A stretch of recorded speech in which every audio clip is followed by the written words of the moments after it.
Patay ang 10 residente sa pagsabog ng bulkan sa Indonesia. Sa Saudi Arabia naman, nagka-snow sa disyerto. Yan iba pa sa Frontline News Abroad.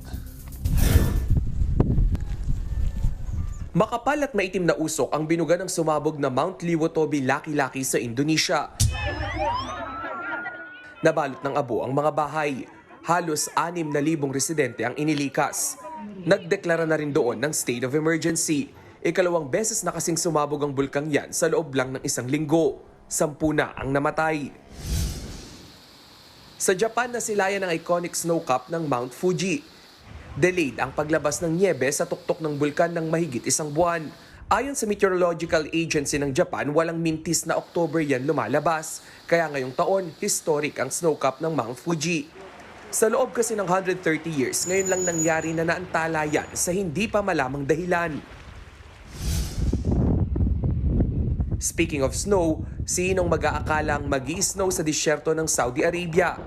Maraming nasyok nang mabalot ng niebe ang Al-Jaf region. Sinabayan pa yan ng hailstorm. First time yan na nangyari sa Saudi. Ayon sa Weather Bureau ng Saudi, isang kakaibang weather system ang namonitor na gumagalaw mula Arabian Sea papuntang Oman.